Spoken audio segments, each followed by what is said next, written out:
Iglesia, Dios les bendiga.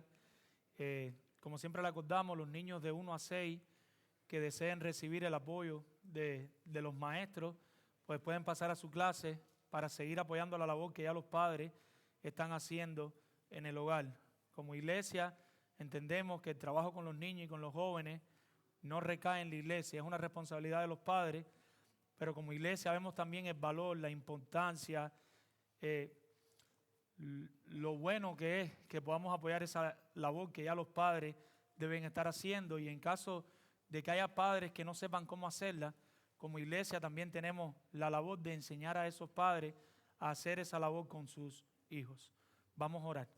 Padre Dios, amado Rey, soberano, Señor, Jehová de los ejércitos, venimos delante de ti, Señor, humillados en esta tarde, reconociendo nuestras incapacidades, Señor, reconociendo nuestros pecados, reconociendo lo fácil que te podemos fallar, reconociendo lo seguido que te fallamos y pidiéndote perdón, Señor.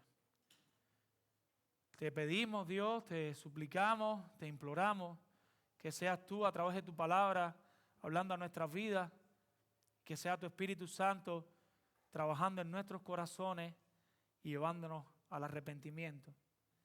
Pero no nos dejes solamente ahí, Señor. Permite que un arrepentimiento genuino abra nuestra conciencia y nos lleve, Señor, a movernos en pos de estas grandes verdades que tú nos enseñas a través de tu palabra, Señor. Sosténnos en lo que escuchamos el sermón, Señor. Danos entendimiento para entender tu palabra, pero danos un corazón dispuesto a obedecerla, Señor. Mientras vamos predicando, Señor, que Cristo vaya creciendo en los corazones de cada uno aquí presentes, creyentes y no creyentes, y que la realidad de un Dios eterno se haga más grande, Señor. Gracias porque nos amaste a pesar de nosotros mismos, y gracias porque tu amor no depende de nosotros, sino de ti mismo, Señor. Porque si no te falláramos y enseguida no mereceríamos tu amor, Señor. Gracias porque Cristo murió en la cruz para que aún a pesar de nuestros pecados tú nos puedas seguir amando y ahora veas a Cristo, Señor. Háblanos, Señor. En el nombre de Jesús. Amén. Amada familia, hemos tenido una serie, hemos tenido un tiempo donde hemos querido recordar el amor y la amistad. Estuvimos teniendo un tiempo en el grupo de vida celebrando la amistad. Tuvimos un tiempo, por la gracia de Dios, el domingo pasado, donde el pastor Mario estuvo predicando a través de un salmo también, una temática relacionada con el amor. Los que pudieron estar el viernes aquí, para la gloria de Dios, tuvimos un tiempo excelente, maravilloso, por lo menos yo de manera personal la pasé muy bien. Aprendimos en su palabra verdades bíblicas que necesitábamos refrescar, y también pudimos tener un tiempo de coinonía, enfocados ¿en qué? En la familia, como iglesia, el tema del amor y la amistad. Sobre todo queremos que sigamos teniendo familias fuertes que van a ser una iglesia fuerte. Si las familias están débiles, aunque nos dé la impresión que haya este o aquel buen creyente, en realidad familias fuertes son iglesias fuertes, familias débiles son iglesias débiles.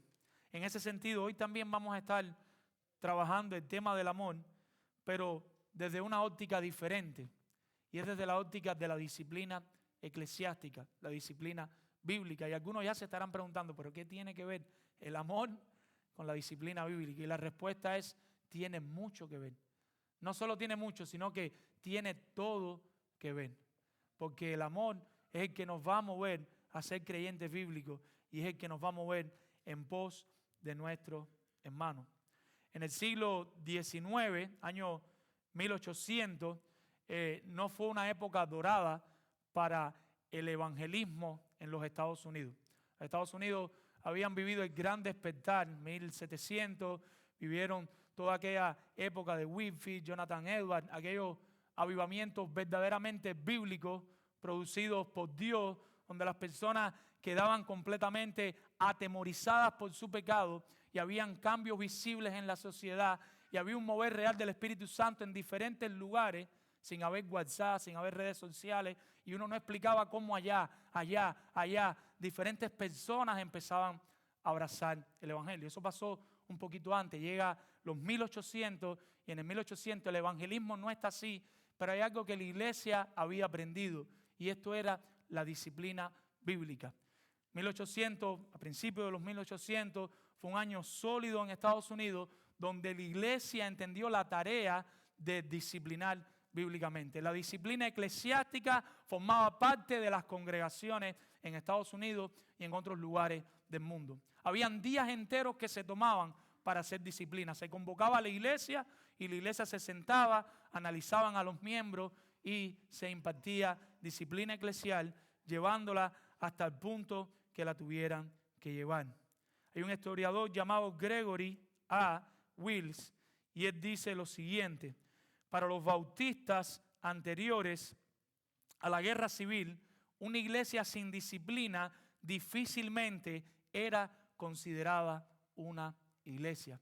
Ellos se reunían y cuando se reunían se amonestaban a los miembros rebeldes, se reprendía a los obstinados y si era necesario y había que excomulgar, se excomulgaba a aquellos que no querían arrepentirse de sus pecados y entender lo mal que estaba su alma. Entendían que seguían una práctica bíblica establecida por Cristo y por los apóstoles mismos y que necesitaban corregir a la congregación. Como toda época donde una iglesia toma en serio algo, nuestro pecado nos daña, nos pone ciegos y no vemos las cosas con claridad. ¿Qué pasó? Llegó el siglo XX. El siglo XX ya había sido afectado por el siglo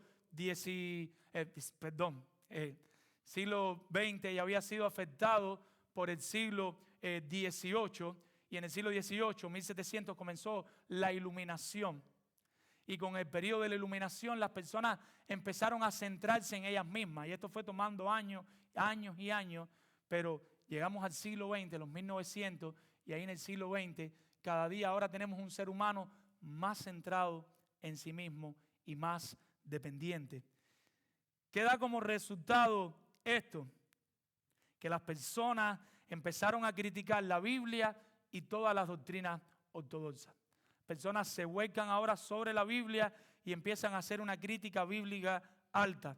Y empiezan a ir sobre la ortodoxia y a decir, no, esto no me conviene. Y entre esos temas que no le convenía, ¿cuál era uno de ellos? La disciplina bíblica. La cultura comenzó a adoptar una moralidad individualista autónoma. Y es lo que le estaba explicando, esa palabrita, que significa una moralidad individualista autónoma, que ahora las personas se sienten que son independientes y que ellas son responsables de sus propios juicios, ellas son responsables de lo que hagan y no tienen que rendirle cuenta a nadie. ¿Qué trajo eso? Miembros de las iglesias que ahora no querían rendirle cuenta de su vida a nadie. No te metas en mis finanzas, no te metas en mi matrimonio. Yo crío a mis hijos como yo entienda. Ya no había, pero la palabra de Dios dice, mi hermano, vamos a ver qué dice la palabra de Dios.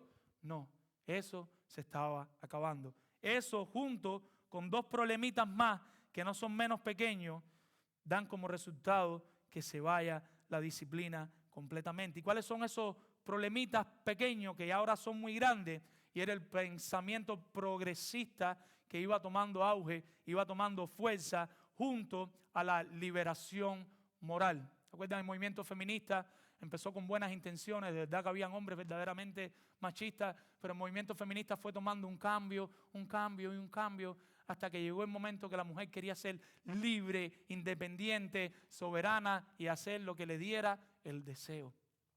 Ya no quería rendirle cuenta ni a sus hijos, ni a su esposo, y mucho menos a la iglesia. Todos estos elementos provocaron que alrededor de 1960 solo un pequeño grupo de iglesias practicaba el principio regulativo de la disciplina eclesiástica. Pasamos de 1800, principio, una época dorada, donde todas las iglesias decían, sí, no somos muchos, no hay mucho avivamiento, pero vamos a hacer las cosas de manera bíblica, y hacer las cosas de manera bíblica, entre eso estaba la disciplina bíblica, la disciplina eclesiástica, para nombrarla bien, con el principio regulativo de mirar bien cómo va la vida de los creyentes, preocupándonos por amor, por puro amor, por la gloria de Dios y por mi hermano, preocupándonos los unos por los otros, para que andemos según la voluntad de Dios y no según lo que quiere cada uno. Ahora llegamos a 1960 y tenemos solo un grupito de iglesia que le interesa la disciplina bíblica. Si somos un poquito sabios, miramos a nuestro alrededor, muchos de ustedes vienen de iglesias que posiblemente ustedes nunca hayan escuchado esa palabra, disciplina eclesiástica. Si son sinceros, ustedes no saben qué es eso. Algunos pensarán, es un virus, es una bacteria. No, es algo que está en la Biblia. La disciplina eclesiástica se encuentra en las Escrituras. Les quiero leer literalmente de este pequeño libro, lo tenemos ahí atrás por si lo desea, se llama Disciplina Eclesiástica y dice, este autor dice lo siguiente.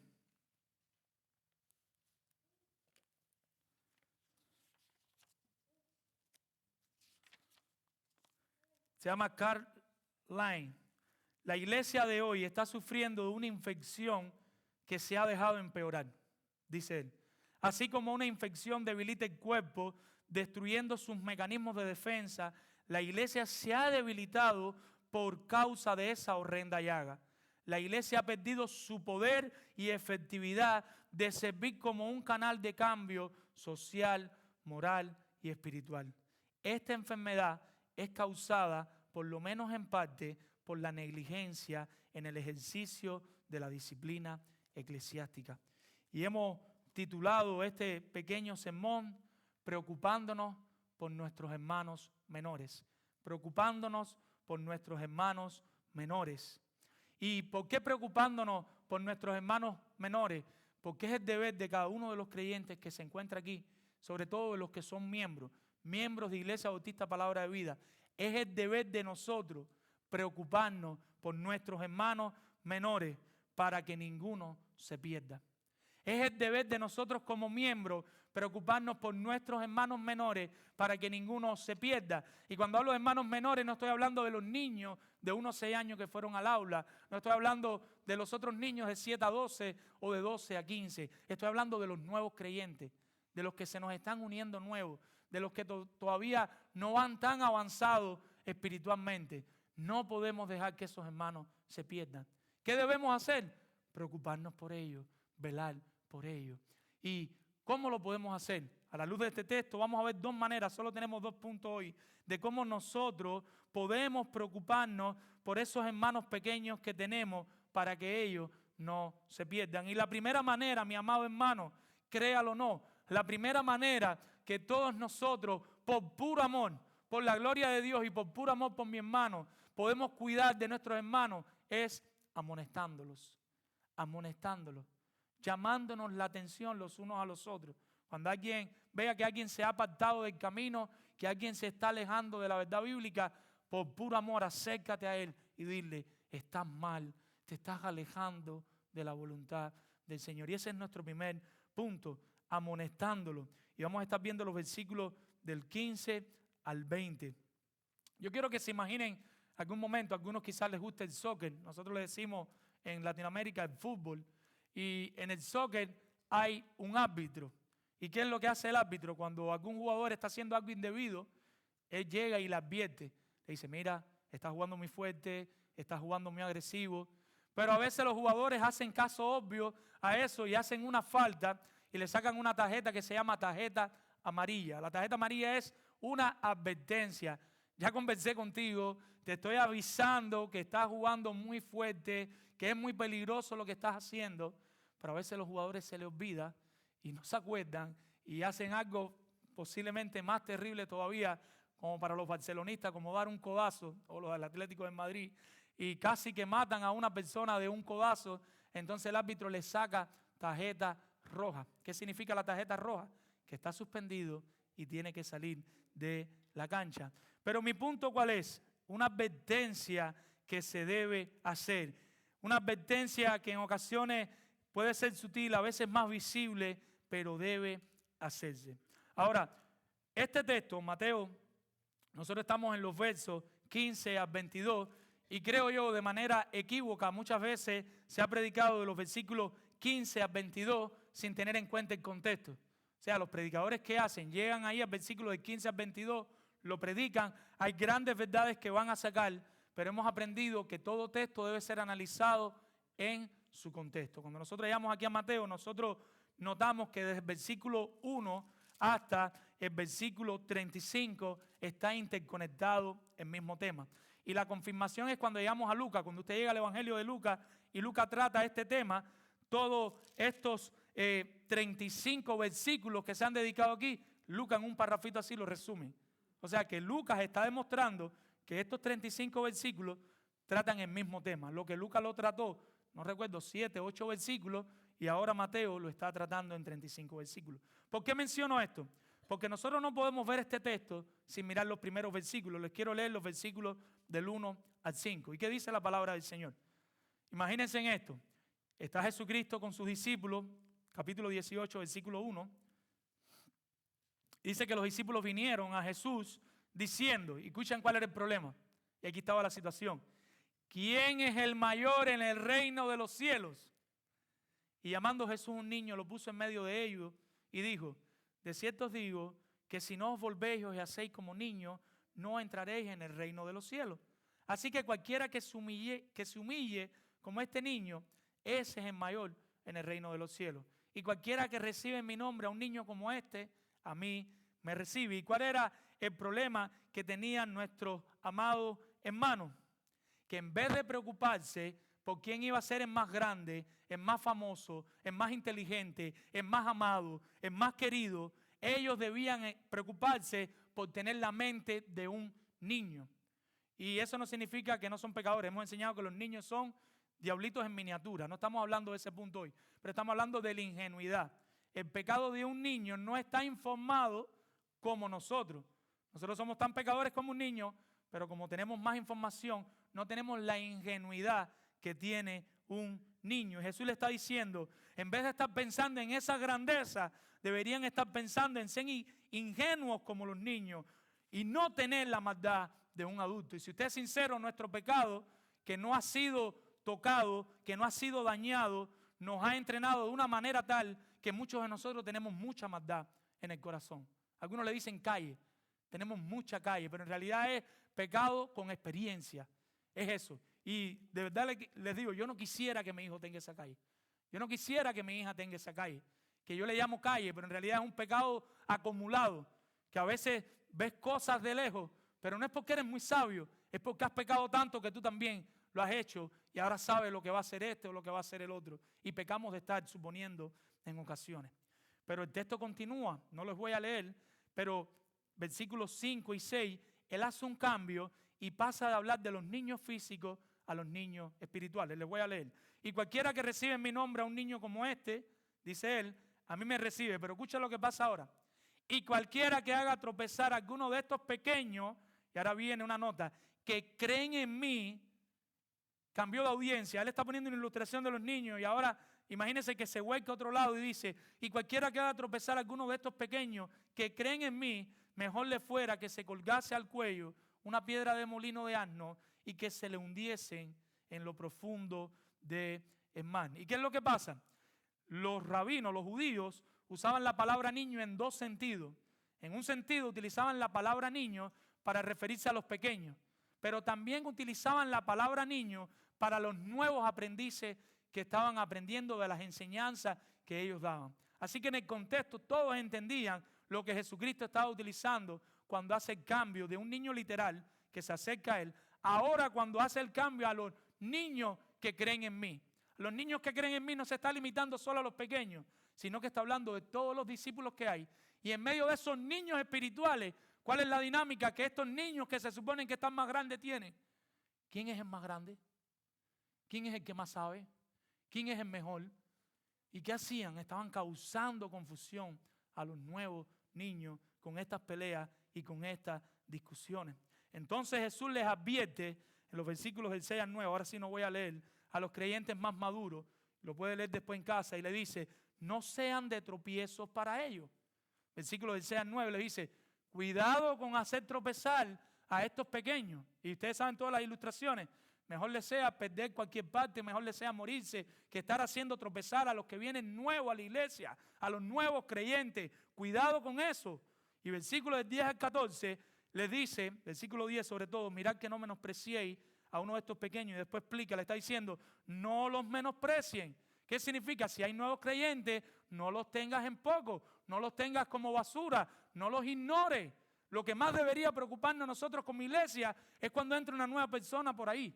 A veces se acaba el culto, yo no estoy aplicando todavía, pero tengo que hacer la nota, no vaya a ser que se me olvide. Y estamos más preocupados por saludar a Margarita y a Juanito, que lo conocemos hace 10 años, que al nuevo creyente que entró por la iglesia, y preguntarle cómo te llamas, de dónde vienes, cómo supiste de la iglesia, qué podemos hacer para ayudarte. Tenemos grupo de vida el miércoles en tal lugar, el viernes en tal lugar, la semana que viene tenemos escuela de siervo y siervo. No, ¿y qué es lo que pasa? Sin querer, y sí los estoy regañando, les decir no los estoy regañando, pero sí los estoy regañando, que menospreciamos, ya sea intencional. Yo no digo que sea con toda la intencionalidad, pero ¿qué está haciendo nuestro corazón? Estamos despreciando a los nuevos creyentes. Y Jesucristo, léalo en su casa, versículos 10 al 14, dice, no tengan por menos a los nuevos creyentes, no los menosprecie, porque nuestro corazón no palpita por esas personas nuevas que llegan. Vienen y se van y no nos aprendemos el nombre, vienen y se van y no los llamamos, no los menosprecien. Pero él continúa y llega al versículo 14, se los voy a leer, se los tengo que leer para entender, porque nuestras Biblias tienen unas letricas en negra, pero en el original no existía esas letricas en negra. Y en el versículo 14 dice, y aquí está el asunto de lo que venimos hablando, así no es la voluntad de vuestro Padre que está en los cielos, que se pierda uno de estos pequeños. O sea, Dios no quiere, para Dios no es agradable, Dios no desea que estos nuevos creyentes, puede ser un nuevo creyente de 10 años en la iglesia, pero que todavía no ha crecido, pero Dios no quiere que ellos se pierdan. Versículo 15, ¿qué les pide? Ahora teniendo todo este contexto, ¿qué les pide en el versículo 15? ¿Y qué es lo que le dice? Por tanto, si tu hermano peca contra ti, ve y repréndele. Por tanto, si tu hermano peca contra ti, ve y repréndele. Disciplina bíblica, disciplina eclesiástica. Si este creyente inmaduro que no ha crecido todo lo que debe crecer, peca contra ti, ve y repréndele. ¿Cómo? Amonestándole. Nuestro primer punto. Ves y déjale saber que estuvo mal lo que hizo, déjale saber que pecó o que está pecando. Y ese es nuestro punto de partida en la amonestación.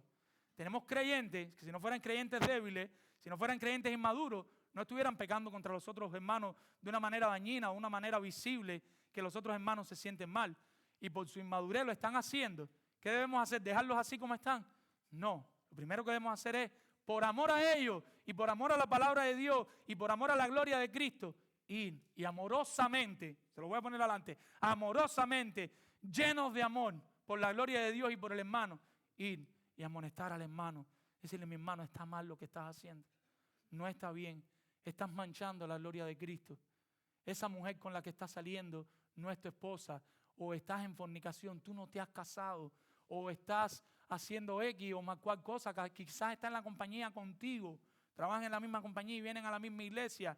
Cada vez que el jefe te va a decir algo, pareces un grillo. Estás dando mal testimonio. Y más adelante vamos a tocar ese tema de la gloria de Dios y de nuestra iglesia aquí en el centro de trabajo donde tú estás. ¿Cuál es el propósito? Restauración. Que ese creyente pueda ver su pecado, arrepentirse y que de esa manera, como dice la Biblia de las Américas, quede redarguido. Que ese creyente quede redarguido completamente. Con tal propósito, Jesús les muestra un modelo donde no hay superhéroes, un modelo que está marcado por el amor y la compasión por el hermano más débil, más inmaduro, desde el principio hasta el final. Sabiendo Jesús que somos pecadores y que ellos eran pecadores, y sabiendo Jesús las discusiones que tenían entre ellos y el daño que le estaban haciendo a los nuevos creyentes, Jesucristo establece un modelo. Y vamos a ver cómo es ese modelo. Lo primero que le dice, versículo 15, ir solo. Y le dice, y repréndele estando tú y él solo.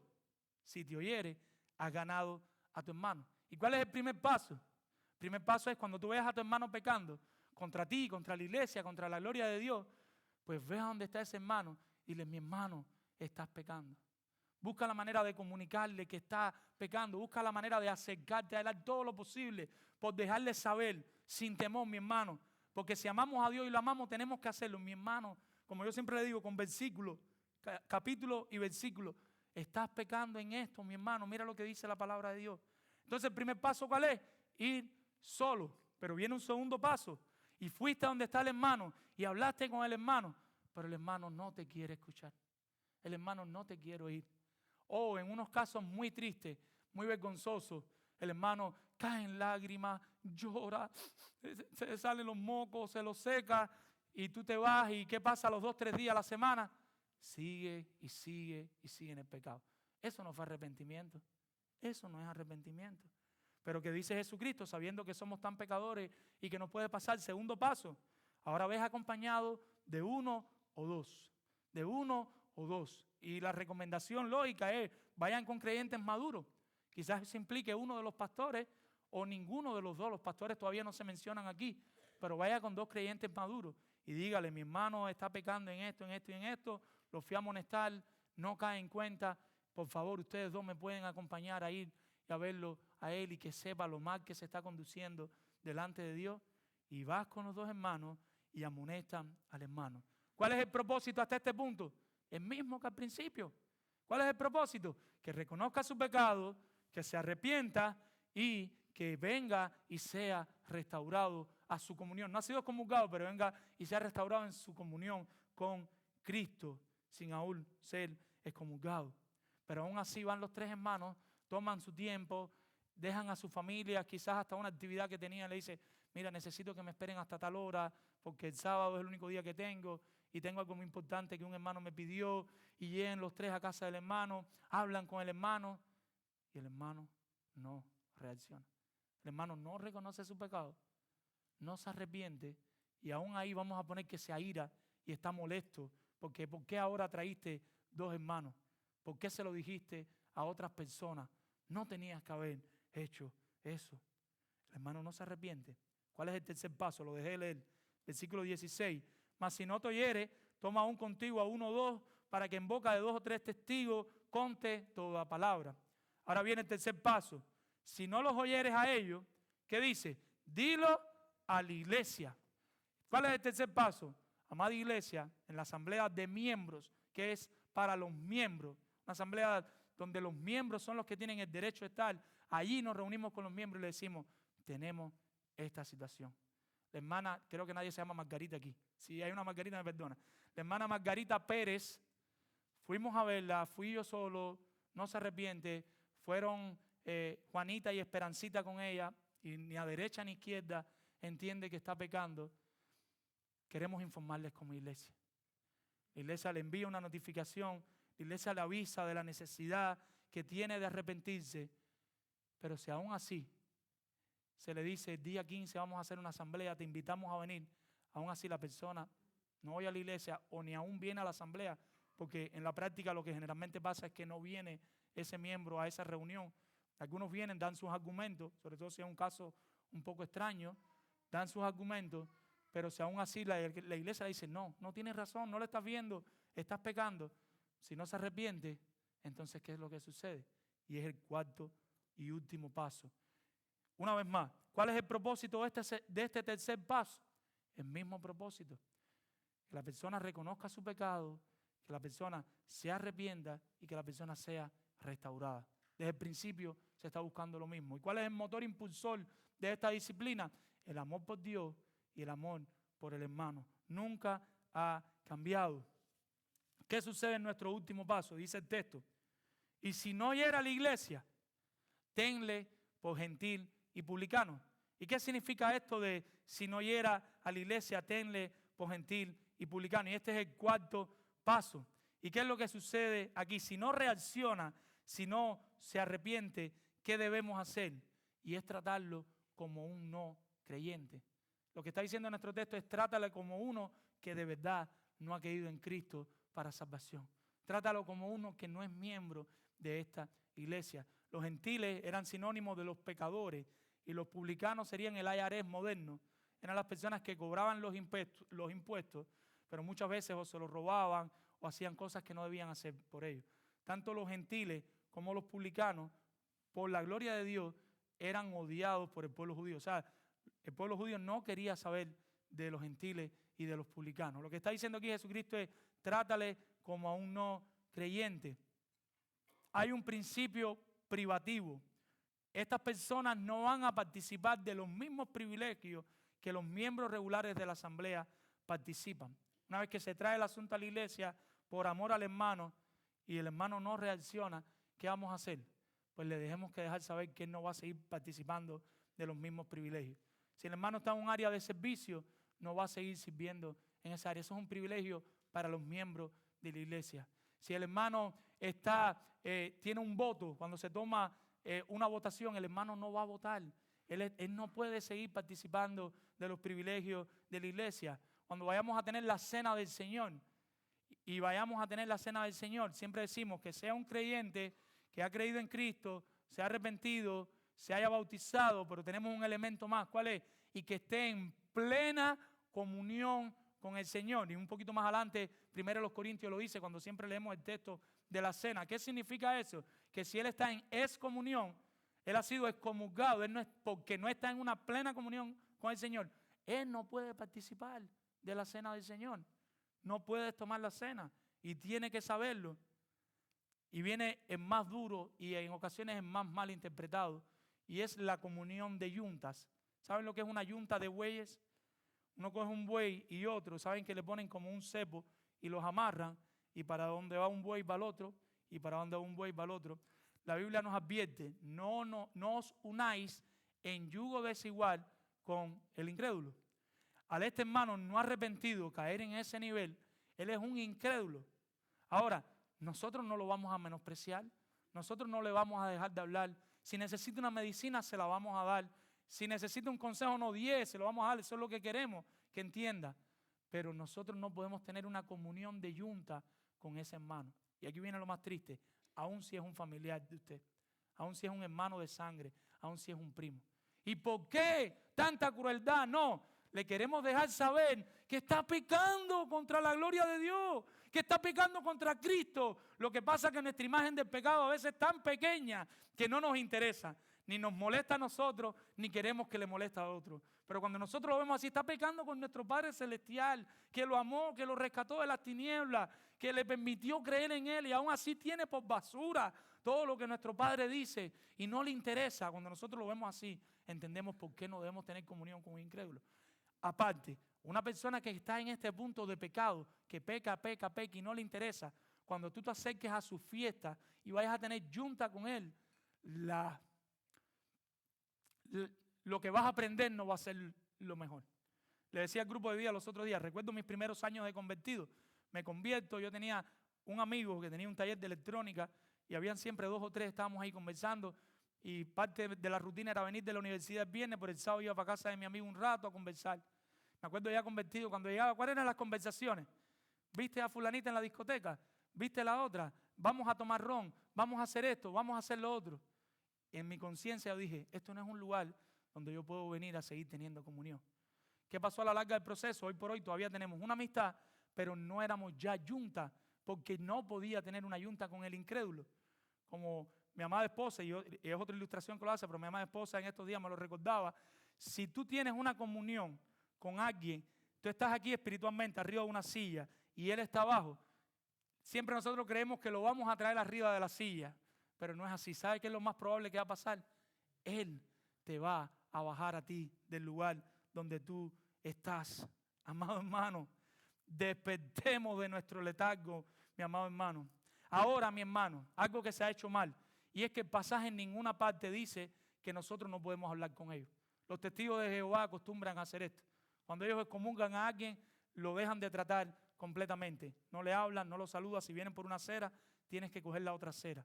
Eso no lo dice la Biblia en ninguna parte. Y eso no va con el espíritu de Cristo ni con el espíritu del cristianismo. Si él viene por su acera, usted lo saluda. Si se ven en una gasolinera, usted lo saluda, le pregunta cómo está. Nosotros no tenemos problema en tener relaciones como ese hermano. Ellos no han sido tachados de nuestra lista de personas conocidas. Ellos han sido tachados de la lista de membresía de la iglesia. Y nosotros debemos anhelar que él se siga arrepintiendo todavía. Vamos a poner, ya pasaron 10 años y no se arrepiente y lo viste en la gasolinera. Salúdalo con todo el amor que Cristo saludaría a un pecador. Recuérdale a Cristo, predícale el evangelio, trátalo y habla con él. ¿Qué significa eso? Que si la persona desea seguir viniendo a la iglesia, ¿lo puede hacer? Por supuesto que sí, lo puede hacer para que se exponga al mensaje de la palabra. Porque si no, ¿cómo va a cambiar? ¿Cómo su corazón va a cambiar? Pero tiene que saber, se lo tenemos que dejar saber de manera muy sabia, que ya no es un miembro. Cuando vaya a tomar la copa, decirle, no puedes participar de la cena. Lo sentimos, pero ya no puedes. Hasta que no te arrepientas, porque te amamos.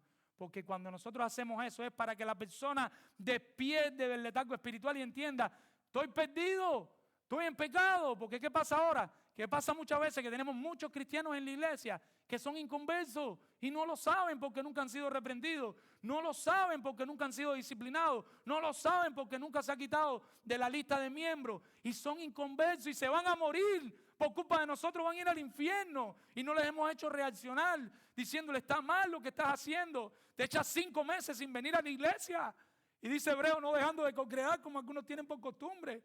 Pero no confrontamos los problemas y al no confrontar los problemas lo que estamos dañando es la gloria de Dios y enviando posiblemente personas al infierno, siendo cómplice de ese pecado.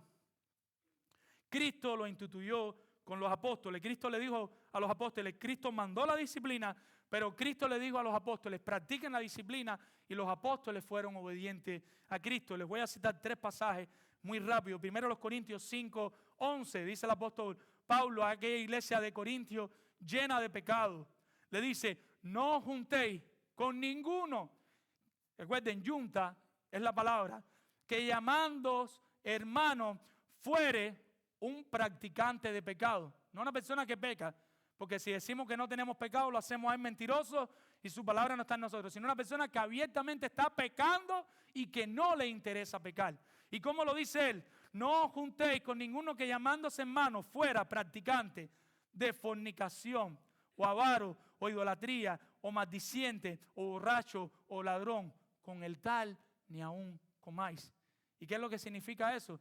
Que no debemos tener este tipo de compartir abierto, donde esa persona se siente como si él no hubiera hecho nada. Sí ha hecho. Está manchando el nombre de Cristo y tiene que arrepentirse. Ahora, ¿qué significa esto? Con uno que está practicando el pecado sin arrepentirse, no se sienten a tener comunión como si fueran familias o panas. No sé si conocen ese término, en Panamá se conoce. Si fuéramos panas. No, no somos panas. No somos panas. Ya no eres mi hermano. Ven a la iglesia como yo tengo familiares que no son mis hermanos de la fe. Primos, hermanos de sangre. Tengo un hermano que no ha creído en Cristo todavía. Oro por él todos los días. Mi padre, por la gracia de Dios, se está arrepintiendo. Pero hoy por hoy mi padre no es mi hermano. Mi hermano, el Señor nos está llamando a ver la santidad como la debemos ver. A ver la gloria de Dios como la debemos ver. El mismo apóstol Pablo le dice a Timoteo en el capítulo 1, versículo 20, les advierte de 2 susodichos que habían allí, le dice, de los cuales son Himeneo y Alejandro, a quienes entregué a Satanás para que aprendan a no blasfemar. Y esto fue algo que yo no había visto con claridad hasta que lo vi hace poco. Uno lo sabe, pero hay cosas que uno no se detiene a observar. ¿Y qué significa esto? De que a quienes entregué a Satanás para que aprendan a no blasfemar. Cuando una persona es miembro de la iglesia, participa de la protección de la comunidad. Déjenme explicar. Como creyentes, nosotros estamos constantemente orando los unos por los otros. Oramos por la salud, oramos por nuestros negocios, por nuestros empleos. Y de una manera el Espíritu Santo protege a la congregación de creyentes. Una vez que esa persona rechaza la disciplina, sigue de necio, esa persona debe echar fuera de la comunión. Y una de las consecuencias que va a sufrir no es solo que no participa de los beneficios de la membresía, sino que se queda sin protección. Porque ¿qué sentido tiene ahora orar por él por sanidad o por prosperidad o por lo que sea que tú ores? Porque él lo que necesita es que ores por salvación. Quizás el problema de salud que le va a venir, la escasez económica que le va a venir, son los únicos recursos que Dios está utilizando, o los 3 o los 4, para que se arrepiente y venga Cristo de nuevo. Porque a veces necesitamos una reprensión para abrir los ojos. A veces cuando los negocios van tan bien porque somos tan geniales y tienes una compañía X, una compañía Y y todo va tan próspero, empezamos a olvidarnos de Dios. Y llegamos a un punto tal que ya tenemos tanta grandeza que no nos interesa nada ni nadie. Y a veces, ¿qué tiene que hacer el Señor? El Señor tiene que permitir que vengan situaciones a nuestra vida. Pero lo que dice el texto, no me quiero ir del texto. Cuando el texto dice, a quienes entrega a Satanás para que aprendan a no blasfemar, es que quedan completamente desprotegidos. La palabra entregué es entregar a juicio o cárcel. Ya no cuentan con el respaldo espiritual. Le dieron la espalda a Dios, no tienen nuestro apoyo espiritual. Le dieron la espalda a Dios, no tienen nuestras oraciones intercediendo por ellos. ¿Hasta cuándo? Hasta que se arrepientan. Hasta que se arrepientan. Eso es diferente. Cuando hay un creyente enfermo, ¿qué hacemos? Padre, sánalo. Cuando hay un creyente en una necesidad económica, tratamos de ayudarle con todas nuestras fuerzas y oramos, Padre, prospéralo. Conocemos hermanos que están pasando por situaciones difíciles y oramos, Señor, provéeles un mejor trabajo, Señor. Señor, que pueda ganar un poquito más, Señor, porque mira a su familia cómo está sufriendo. Pero ¿por qué estamos constantemente en esa agonía? Porque son nuestros hermanos. Aman a Cristo tanto como nosotros y nos duele porque la Biblia nos enseña que a nuestros hermanos debemos amarlos más que a nuestra familia de sangre. Lo que a nosotros se nos olvida eso. Y son parte de nosotros y sufrimos cuando un hermano no tiene los recursos suficientes para apoyar a su familia. Sufrimos cuando un hermano está con cáncer, está con un dolor y tenemos una hermana amada que no está aquí, ella tiene cáncer y está con catarro, que para algunos sería una bobería, pero para ella un catarro es peligroso. Y oramos por ella, que Dios la sane, y oramos por ella, que Dios las tenga en bien. Pero una vez que alguien es excomulgado de la iglesia, queda fuera de esa protección. Y todo es, mi amado hermano, el mismo propósito, que se arrepientan. Hay una frase que no es cristiana que dice, nadie sabe lo que tiene hasta que no lo pierda. Y piense por un poquito en los velorios, cuando un miembro ha estado en un velorio. No sé usted, pero qué bueno es tener a mis hermanos conmigo en el velorio. Uno tiene a la familia y te consuela un poquito la familia, pero la familia no sabe nada de Dios, ni del diablo, ni de nada. Pero cuando llega un hermano y te pone la mano arriba y te dice, estoy orando por ti, eso vale más que el oro. Cuando estás en un hospital con tus niños enfermos y los hermanos te escriben, mi hermano, estoy orando por ti, y te están cubriendo espiritualmente a ti y a tu niño, eso vale más que el oro. Y así podemos seguir citando ejemplos de la bendición que es pertenecer a la familia de Cristo, de la bendición que es pertenecer a la iglesia. Y un último caso para seguir adelantando es Tito 3:10. Lo estoy mencionando porque son textos que a veces no tenemos el entendimiento de lo que significa y quiero traer claridad y tienen que ver con el asunto. Tito 3:10 dice, al hombre que cause división después de una y otra amonestación, ¿qué dice? Deséchalo. Pero ese deséchalo no es que no venga ni ponga un pie en la iglesia, sino no lo tengas en cuenta. No cuentes con él, deséchalo. Ay, en estos días se me acercan unos hermanos, yo lo sé que lo hacen por amor a la iglesia. Tenemos poca gente en la oración, ¿a quién cogemos? A Robertico, a Esperanceo. Vamos a conocer las personas. Vamos a tomarnos un tiempo para conocerlas. No sabemos en qué creen, no sabemos cómo está con su comunión con el Señor. Yo le digo a los hermanos, no es jugando, de verdad le digo, ¿usted sabe si está leyendo la Biblia? Ah, no, yo no sé. Pregúntale si está leyendo la Biblia. Pregúntale cómo está su matrimonio. Porque a veces estamos muy apurados, con buenas intenciones en resolver las situaciones que hay, pero se nos olvida la importancia de la membresía y cómo la membresía nos cuida de seguir glorificando a Dios. Más de algo, ¿cómo se diría la palabra? Legalista, de algo rígido, porque nosotros a veces no lo vemos con claridad, lo vemos como, ay, qué legalista es, ay, pero ¿por qué no? Pero miren las implicaciones que traen. Ahora estudiando estos temas, uno se da cuenta, al hombre que cause divisiones después de una y otra amonestación, deséchalo, no lo tengas en cuenta para nada.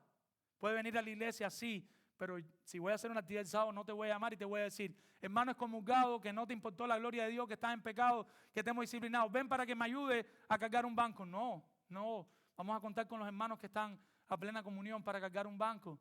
Lo que más queremos, lo que más anhelamos es que él se arrepienta y que reconozca su pecado y que regrese a redil y que pueda ser restaurado, que pueda ser restituido. Eso para nosotros es más importante que cualquier otra ayuda. Como si predica muy lindo, que no predique nadie. Si mañana caigo en pecado yo o cae el pastor Mario, para afuera, y que reconozcamos nuestro pecado y que nos arrepintamos.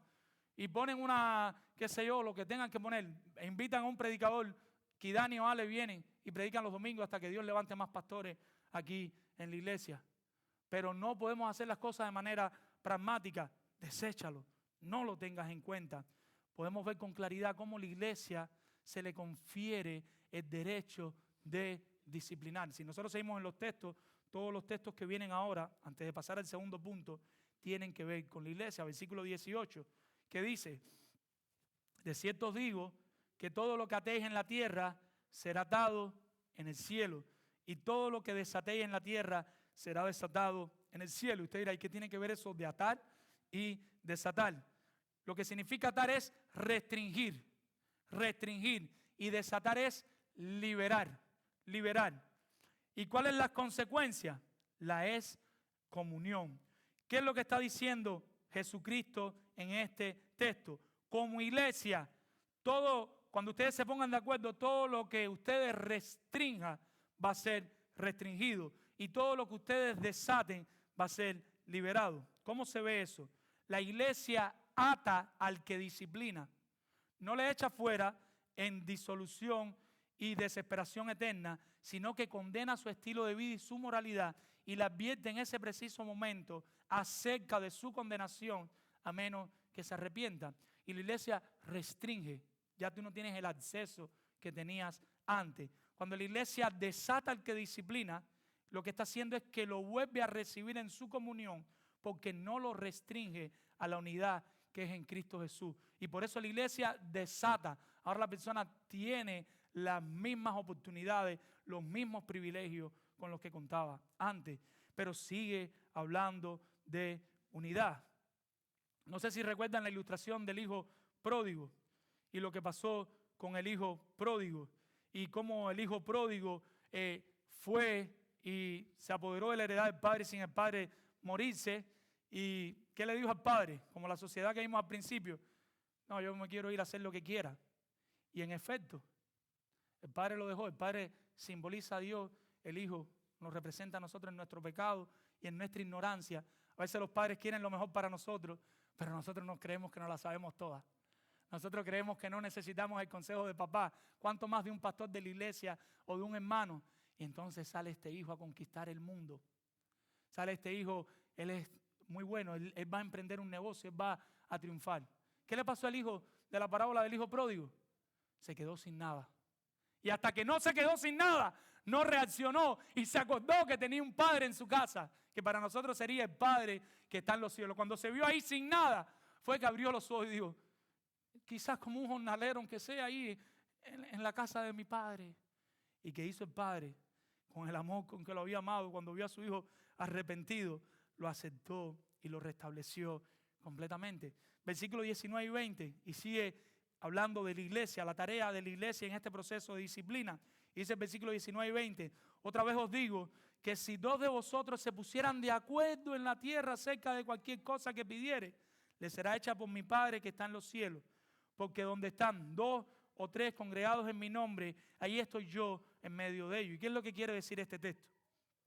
Ahora Jesús recuerda la unidad que debe tener la congregación. La congregación debe estar unida, no desunida, no separada, no dividida. La congregación debe tener un mismo pensar, un mismo sentir. Una congregación unida en oración es una congregación que se reúne por el nombre de Jesús. Y ahí, donde esa congregación se mantiene unida en oración, Jesús promete que va a estar en ese lugar. La congregación que no está unida en el nombre de Jesús, Jesús no tiene compromiso de estar. Amados hermanos, la máxima expresión de la humildad es la unidad bíblica. La máxima expresión de la humildad es la unidad bíblica. Si no, piensa en su matrimonio. ¿Cuánto nos cuesta a veces estar unidos con mi esposa y mi esposa? Muchas veces, ¿qué tiene que pasar para que haya unidad? Uno de los dos se tiene que humillar. Y uno de los dos tiene que ceder. No sé usted si le ha pasado. Imagino que sí. Casi siempre uno de los dos tiene que ceder. La humildad es la máxima expresión de la unidad. ¿Recuerdan el problema original en el versículo 1? ¿Cuál era? La desunión. Unos querían ser más grandes que otros. ¿Quién es el mayor? ¿Quién es el más importante? Pero ¿cuál era el problema en realidad? No estaban unidos, estaban desunidos. Querían saber quién era el más grande, el más espiritual, el que más sabía, el más importante. Y ahora aquí Jesús en el versículo 19 les dice: oren juntos y reúnanse en mi nombre juntos como un solo cuerpo. Amados hermanos, hagamos este ejercicio en la mente y pensemos así: ¿qué debe hacer el que va? ¿Qué debe hacer el que va a disciplinar? ¿Qué es lo que debe hacer? ¿Y qué es lo que debe hacer? Versículo 4 lo dice. Así que cualquiera que se humille como este niño, ese es el mayor en el reino de los cielos. El versículo 4 me está hablando del que va. ¿Qué debe hacer el que va? Humillarse, porque a él lo ofendieron. Ofendieron la gloria de Cristo, de su Padre, lo ofendieron a él. Él se siente ofendido y posiblemente él no tenga deseo de ir a hablar con el hermano que está pecando. Pero ¿qué tiene que hacer? Humillarse y ir y hablar con el hermano. Guardar el orgullo y ir a ver al hermano. ¿Qué debe hacer el que va? Humillarse como el niño, ser un pacificador, dejar todo rencor, todo malestar que le hayan podido causar e ir en pos del hermano menor. Y ahí debe hacer todo el esfuerzo para que el hermano pueda ser restaurado. Y esos son los pasos que estuvimos viendo, que empiezan con el primer paso. ¿Qué debe hacer el hermano menor? ¿Qué debe hacer esa persona que no está bien espiritualmente, que está pecando, que la solución fue irse, que no le interesa? ¿Qué es lo que debe hacer esa persona? El que pecó contra sus hermanos, el que definitivamente no ha creído lo suficiente, el que quizás anda más pensando en él mismo, en su propia vida, que en el bienestar de su asamblea y de su iglesia. ¿Qué debe hacer? Recibir a los hermanos, decirles sí, puedes venir, ven, conversa conmigo, vamos a conversar. ¿Y qué debe hacer una vez que conversen con él? Reconocer su pecado y arrepentirse. ¿Qué debe hacer la congregación en cualquier proceso de disciplina? Mantenerse unida en oración. Es lo que nos llama el texto. La congregación unida en oración y velar porque se tomen los pasos necesarios para obedecer a Dios y así mostrar el verdadero amor de Cristo, que es directamente proporcional a su demanda de santidad. Amados hermanos, oremos por humildad. Necesitamos humildad para llevar esta disciplina a cabo. Que nos preocupe más el hermano pequeño que ganar un debate. Que nos preocupe más el hermano pequeño que ser el más grande o el más inteligente. Hay hermanos que están acabando de llegar y que tienen una diferencia teológica con nosotros. No es el momento de tener esa discusión. Invítelo a que se acerque, invítelo a que conozca, no se apure. Tenga tiempo de orar por él, de conocer su corazón. Que nos preocupemos de todo corazón por los nuevos creyentes que entran a la membresía de la iglesia. Que sea una preocupación de nosotros. ¿Quiénes se están haciendo miembros? Pastores, ¿qué están haciendo para que las personas se hagan miembros? Este texto se refiere a una asamblea de creyentes, lo que es el equivalente a una iglesia. En aquel momento no había una iglesia constituida, pero sí existían asambleas de creyentes. La palabra en el griego es la misma, eclesía. Se usa para asamblea, se usa después para iglesia, no hay otra palabra. Lo que se refiere es cuando esté la asamblea de creyentes, donde hay miembros visibles y conocidos. En toda asamblea, aunque fuera en el Antiguo Testamento, en una asamblea de creyentes había miembros visibles y conocidos, se sabía quiénes eran. Como miembros de una iglesia estamos llamados a velar los unos por los otros. Eso no es tarea solo de los pastores. Y te pregunto, del 1 al 10, no me respondas, ¿cuánto nos preocupa de verdad si un miembro de la iglesia está en pecado? ¿Cuánto nos preocupa de verdad si un miembro de la iglesia, miembro, está en borrachera? ¿Cuánto nos preocupa si un miembro está en fornicación? ¿Cuánto nos preocupa si un miembro está en adulterio? ¿Cuánto nos preocupa si un miembro no se congrega y no se está congregando? Nosotros creemos que todo es responsabilidad de los pastores. Que vayan los pastores y lo arreglen, para eso le pagan. Pensarán algunos. Otros no le pagan, pero que vaya también. Pensarán otros. No, mis hermanos, la disciplina eclesiástica es tarea de todos. Cuando usted detecte alguna anomalía bíblica, preocúpese por su hermano. ¿Cuándo fue la última vez que llamaste a un hermano para amonestarle por su pecado? Y aquí te digo la nota, en amor. Recuerda que cuando tú vas a amonestar a tu hermano, si tú sigues creyéndote que eres el más grande, recuerda cómo empezó todo. La echaste a perder, no estás haciendo nada. Si tú llegas a casa del hermano y le dices, no, porque tú eres un vil pecador y yo voy todos los domingos y yo ofrendo y no hiciste nada, mi hermano. Es en amor, tú quieres que el hermano reconozca su pecado y tú te sientes más pecador que él. Y a ti te duele el pecado y por eso es que tú vas y te la acercas, porque tú no quieres que siga manchando el nombre de Cristo. Y lo que buscamos es la restauración. ¿Cuándo fue la última vez que fuiste donde otros hermanos maduros y le dijiste, acompáñame, vamos a ir a ver a tal hermano? ¿Cuándo fue la última vez que lo hicieron? Vamos a ver al hermano que está manchando el nombre de Cristo. ¿Cuándo fue la última vez como iglesia que apartamos de la comunión a algún miembro, quitándole sus privilegios? Servicio, voto, cena, comunión de yunta. ¿Cuándo fue la última vez que disciplinamos como iglesia a alguna persona en pecado? Aún en la familia de nosotros, aún si es el hijo del pastor, aún si es la esposa del pastor, aún si es el pastor mismo. Si está en pecado, hay que hacerle pasos, hay que hacer el proceso y hay que disciplinarlo para que reaccione y vea la gravedad de su pecado y se arrepienta. Ahora tenemos un pequeño problema. ¿Y cuál es el problema? ¿Qué hacemos con las visitas? ¿Qué hacemos con aquellos que llegan pero que no son miembros? Porque este texto está hablando de la asamblea, de los que ya son miembros, pero ¿qué hacemos con los que no son miembros? Lo primero que debemos hacer es animarles a que se hagan miembros.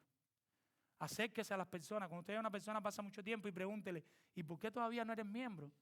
No, porque estoy en el proceso, me dijeron que la nueva clase de miembros es en agosto, estoy esperando entrevista. Gloria a Dios, siga cubriendo a esa persona en oración.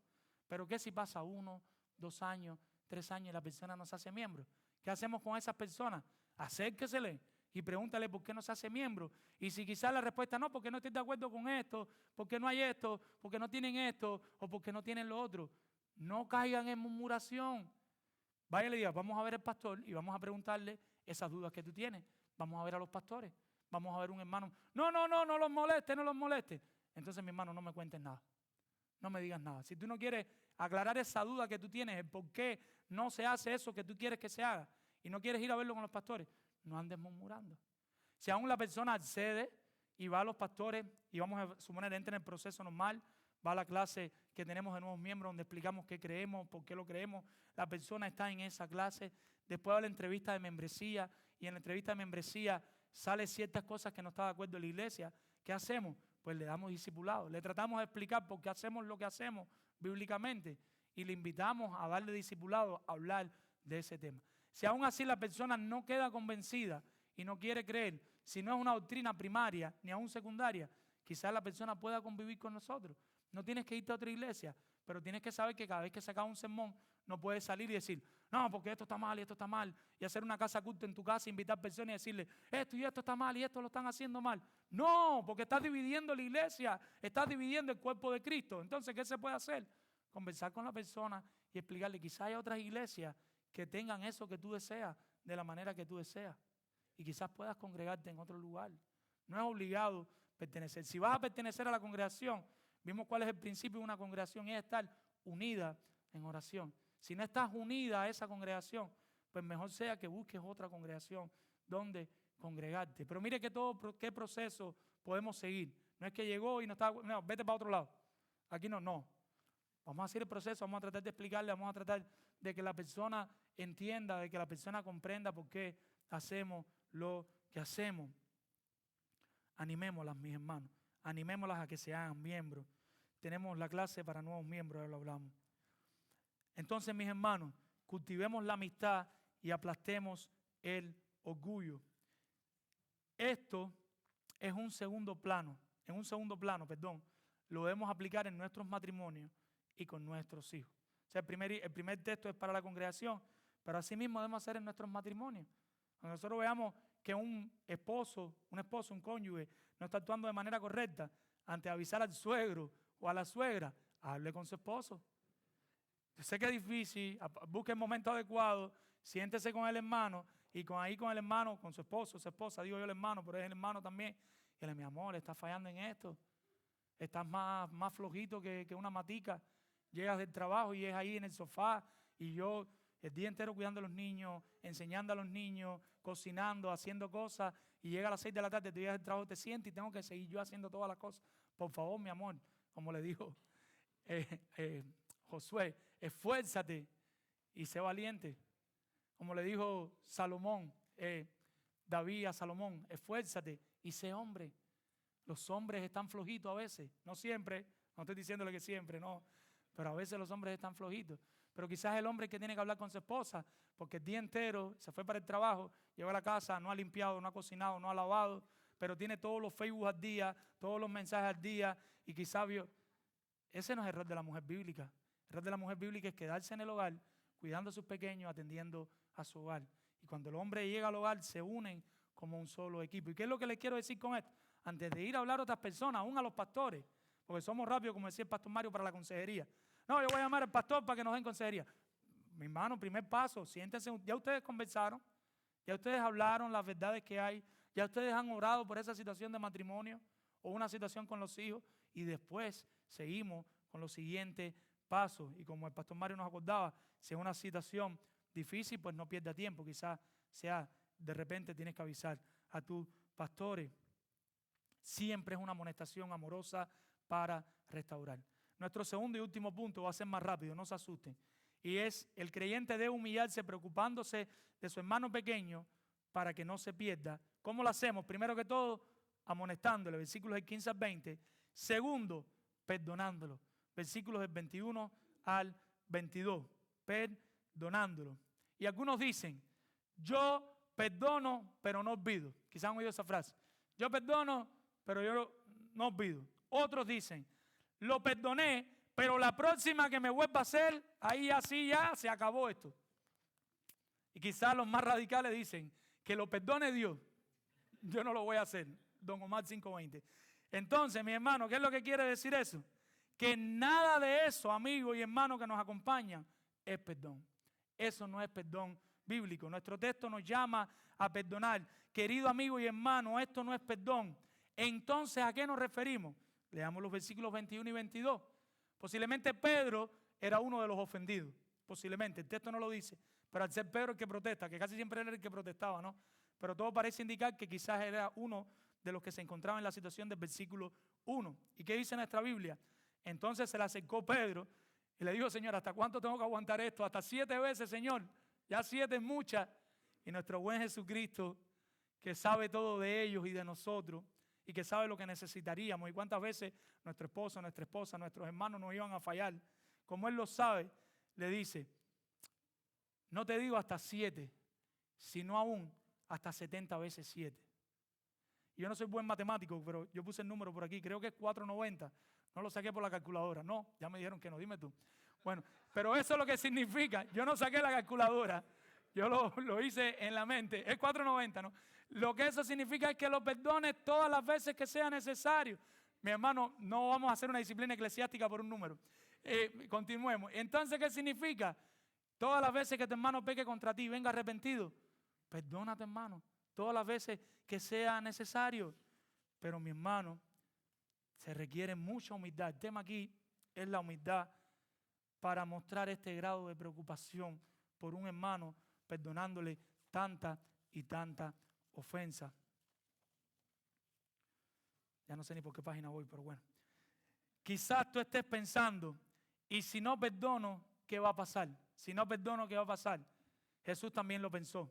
Y vamos a leer rápido los versículos del 23 al 35. No se los voy a leer. Versículos del 23 al 35, lo pueden leer en casa. Lo que tenemos aquí es la parábola de los 2 deudores. ¿Qué fue lo que pasó en esta parábola? Había una persona como un rey, con bastante pertenencia, y esta persona tenían varias personas que le debían. Tomó a uno de los que le debía y él se le arrepintió delante de él, le pidió perdón y él le perdonó la deuda. ¿Qué hizo esa persona que fue perdonada? Salió y buscó a otro que le debía y no lo perdonó. No lo perdonó. ¿Ven cómo encaja todo directamente con lo que estamos viendo? Cuando tú no perdonas, eres como el primer siervo que se le perdonó una gran deuda, pero él no pudo perdonar a otros. Entonces quedas desprotegido en manos de los verdugos para que entres en razón. ¿Ven que conecta con lo mismo? Cuando no te arrepientes, ¿qué se le hacía? Se entregaba al verdugo para que la persona pudiera entrar en razón. Dios no se equivoca. Un texto conecta con otro perfectamente. Y volvemos a la ilustración del hijo pródigo. Cómo regresó arrepentido y el padre le perdonó todas sus deudas. Y no solo lo perdonó, lo regresó a su estado inicial, como en la disciplina bíblica. Y se arrepiente, ¿qué hacemos? Lo volvemos a su estado inicial. Se arrepintió y que vuelva a cantar y que vuelva a hacer lo que tenga que hacer. O está perdonado o no está perdonado. Tenemos que decidir si está perdonado o no está perdonado. Si se arrepintió y está perdonado, que regrese. Entonces, ¿cuál es el problema? ¿Qué fue lo que pasó?